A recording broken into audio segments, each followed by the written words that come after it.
Good morning. ख्याति के मूल्यांकन का अगला प्रश्न देखते हैं हम। तो एक क्वेश्चन है, देखो मॉडर्न प्राइवेट लिमिटेड की बैलेंस शीट अपने को दे रखी। बैलेंस शीट में बाकी आइटम तो नॉर्मल है ही।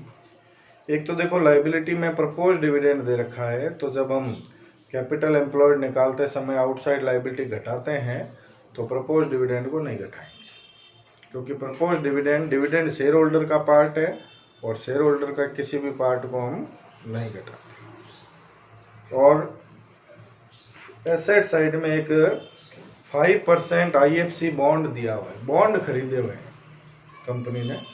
बॉन्ड खरीदे हुए मतलब इन्वेस्टमेंट है, और कुछ नहीं लिखा है तो आपको पता है नॉन ट्रेडिंग इन्वेस्टमेंट मानना पड़ेगा। और नॉन ट्रेडिंग इन्वेस्टमेंट है तो उस पर जो इंटरेस्ट मिल रहा है हर साल, वो अपने को एवरेज प्रॉफिट में से लेस करना ही पड़ेगा। ये सब बातें आपको थ्योरी में बताई रखी है मैंने। पिछले 5 साल का प्रॉफिट अपने को दे रखा है, और फिर भूमि और भवन का और प्लांट और मशीन का पुनर्मूल्यांकन हुआ है, तो पुनर्मूल्यांकन पे डेप्रिसिएशन का एडजस्टमेंट करना पड़ेगा। NRR की रेट 10% है। ख्याति का मूल्य निकालना है आपको सभी विधियों से, अधिलाभों की सभी विधियों से। अधिलाभ की 3 विधियां हैं, तो तीनों विधियों से निकाल लेंगे। और डेप्रिसिएशन भवन पर 10% है और मशीन पर 15%। ठीक है, सबसे पहले तो लिख लेते हैं एवरेज प्रॉफिट। 5 साल का प्रॉफिट दिया हुआ है, 500 को जोड़ के 5 का भाग लगा देंगे। 3,40,000 plus 3,80,000 plus 3,60,000 plus 4 lakh plus 3,80,000 divide कर देंगे 5। तो एवरेज प्रॉफिट इसका निकाल लेंगे, तो एवरेज प्रॉफिट आ जाएगा 3,72,000। अब इसमें क्या क्या एडजस्टमेंट करना है। एक तो जो नॉन ट्रेड इन्वेस्टमेंट की इनकम है वो घटानी है, पता है आपको। Less income from non trade investment. ये इन्वेस्टमेंट 5 लाख रुपए के थे और 4% इनकी इंटरेस्ट की रेट है। 5 लाख इंटू 4%, 20,000 रुपये घटा देंगे। ठीक है, इसी तरह से डेप्रिसिएशन का भी एडजस्टमेंट है। तो भूमि और भवन पहले देखो 16,80,000 रुपये का था, अब 20 लाख रुपए का हो गया है, तो 3,20,000 रुपये का बढ़ गया है भूमि और भवन। तो 3,20,000 पर 10% आपको एडिशनल डेप्रिसिएशन लगाना पड़ेगा। Less additional depreciation on increased value of land and building. तो 3,20,000 का 10% 29,000। और प्लांट एंड मशीनरी पहले 12 लाख की थी, अब 13 लाख की हो गई है, तो 1 लाख ये भी बढ़ी है, तो 1 लाख पे इस पर भी टैप लगाएंगे। Less additional depreciation on increased value of plant and machinery 1 lakh का 15% 15। ये सारे एडजस्टमेंट करने के बाद में एक्चुअल एवरेज प्रॉफिट आ जाएगा अपना, या जिसको हम कहते हैं फ्यूचर मेंटेनेबल प्रॉफिट। तो एक्चुअल एवरेज प्रॉफिट आ गया 3,05,000। ठीक है, अब हम निकालेंगे average capital employed. Calculation of average capital employed. सारी एसेट्स लेते हैं लेकिन नॉन ट्रेड इन्वेस्टमेंट को नहीं लेते हैं, गुडविल दी हुई होती है तो नहीं लेते हैं, और फिक्टिशियस एसेट्स को नहीं लेते हैं। ये बताए रखा है मैंने आपको। तो पहले हम लिख लेंगे land and building. Land and building की वैल्यू आज 20 लाख रुपए है। प्लांट एंड मशीनरी 13 लाख रुपए की है। फर्नीचर 1 लाख रुपए का है।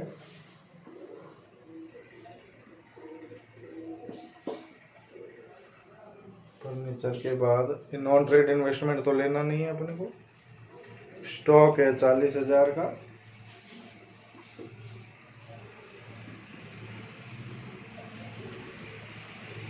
बैंक बुक डेब्ट्स यानी डेटर्स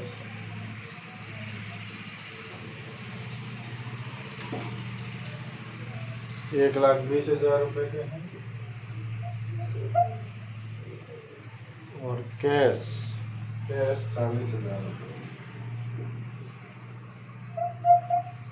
पाँचों को जोड़ेंगे पहले तो इसकी टोटल आ जाएगी 36 लाख रुपए। 36 लाख में से लेस क्या क्या करना है, आउटसाइड लायबिलिटी में क्या क्या है देखो। डिबेंचर है, क्रेडिटर है और प्रोविजन फॉर टैक्स है। Debenture, creditor, provision for tax. Debenture है 3 लाख के, क्रेडिटर है 4 लाख के,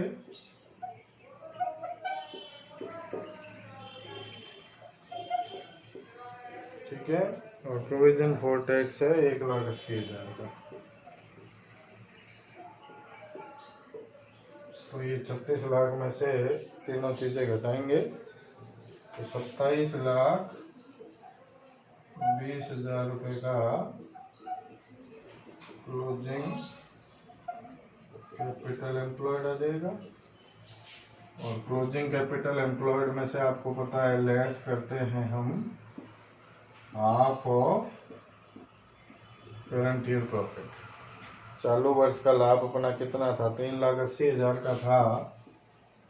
तो 3,80,000 का आधा 1,90,000 घटाएंगे तो ये अपने पास में एवरेज कैपिटल एम्प्लॉयड आ जाएगा।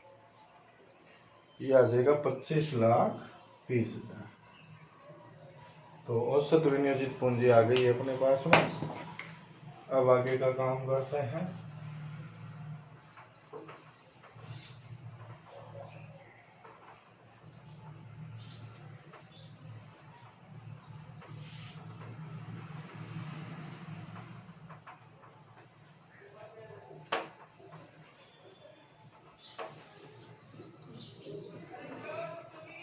अब निकाल लेते हैं नॉर्मल प्रॉफिट। नॉर्मल प्रॉफिट का फॉर्मूला क्या है अपना, average capital employed multiply normal rate of return. तो एवरेज कैपिटल एम्प्लॉयड तो हमने 25,30,000 रुपये का निकाला था और 10% NRR की रेट है 2,53,000 नॉर्मल प्रॉफिट हो गया। अब निकाल लेंगे सुपर प्रॉफिट। सुपर प्रॉफिट का फॉर्मूला है अपना actual average profit minus normal profit. Actual average profit आया था अपना 3,05,000 माइनस 2,53,000, 52,000 रुपये का सुपर प्रॉफिट आ गया है। अब निकालनी है गुडविल। तीनों मेथड से निकालनी है सुपर प्रॉफिट के। तो पहला मेथड अपना ईयर्स परचेज मेथड है।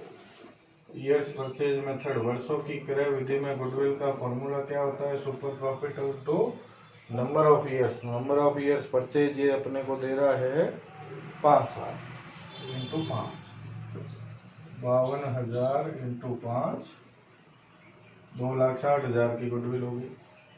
दूसरी विधि होती है पूंजीकरण विधि, कैपिटलाइजेशन मेथड। उसमें गुडविल का फॉर्मूला होता है super profit upon NRR into 100, 52,000 upon 10% NRR है इंटू 100, तो 5,20,000 रुपये की गुडविल हो गई है। और तीसरा एन्युटी मेथड होता है। एन्युटी मेथड में गुडविल निकालने का फॉर्मूला होता है super profit into present value of ₹1 for 5 years है तो 5 ईयर्स। सुपर प्रॉफिट है अपना 52,000 और प्रेजेंट वैल्यू 1 रुपये की 10% रेट पे 5 साल की, तो ये 3.791 होती है। इस क्वेश्चन में तो हालांकि दे नहीं रखी, लेकिन एग्जाम में क्वेश्चन आएगा तो दे देगा आपको। वैसे निकाल भी सकते हैं हम, इसका सिस्टम भी है निकालने का, तो दोनों बातें हैं, कोई दिक्कत नहीं है। निकालना भी बता दूंगा आपको कैसे निकालना है इसको। तो और वैसे क्वेश्चन में जनरली दिया हुआ होता है, इसलिए कोई दिक्कत वाली बात नहीं होती। तो 52,000 को 3.791 से गुणा करेंगे, 197,132, ये गुडविल की वैल्यू आ जाएगी। इस तरह से सुपर प्रॉफिट के तीनों मेथड से हमने इस क्वेश्चन में गुडविल जो है वो निकाल ली है। तो ये आपको ध्यान रखना है, ठीक है। अब नेक्स्ट वीडियो में अगला क्वेश्चन फिर से करेंगे। Thank you.